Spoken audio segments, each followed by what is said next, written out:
As a game designer, working with the Vive is crazily fun. It's like amazingly blockbuster fun. Room scale actually brings about a significant range of freedom for the designer and the developer. When they finally showed us the Vive, it was honestly like a dream come true. The opportunity to work with something that has that kind of fidelity, something that we can rely on as a developer, it's such a reward. It's just allowed us to explore all of these new mechanics and ways of doing things in the game.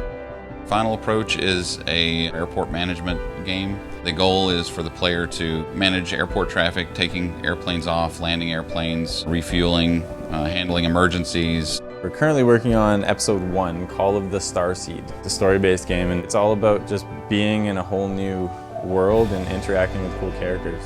Fantastic Contraption is a game all about building stuff. You, the player, are the star of the show. It's all about your creativity. Move around and do stuff and build machines that roll around and that walk around and that move from place to place.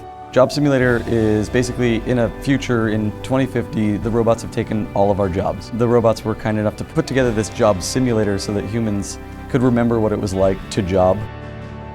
It's such a dramatic difference and a contrast between the way we've always done it from the beginning of time until now. We're learning a whole new language to move around this world, what the affordances are of this world, how people communicate. Complete paradigm shift in how you design games. Oftentimes a lot of the traditional game mechanics don't translate well into room scale VR, so it requires a whole new mindset. You're thinking about how it is to move around and use motion controls in the real world and having to take that into your design. We're finding that you have no concept of what will work and what won't work before you try it. For us, that's what's most exciting about the Vive, is that it gives us that creative opportunity to break the rules and make new rules.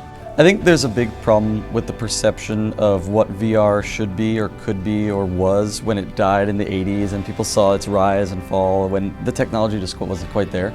And the Vive has totally changed that for a lot of people, but you have to put it on and experience it to see that. This is not really a virtual reality, it's an alternate reality. People can go into that space and they can be human in that space. We certainly think it will change the future of gaming. You can't really go back and look at games the same way you did before. Once you get your hands on the Vive and you really can try it and wrap your head around it, you can really understand all the different potential applications from business, communications, the medical and simulation and training and military and opportunities to send humans virtually into unsafe spaces. It puts you in an immersive environment and lets you take control of the whole world.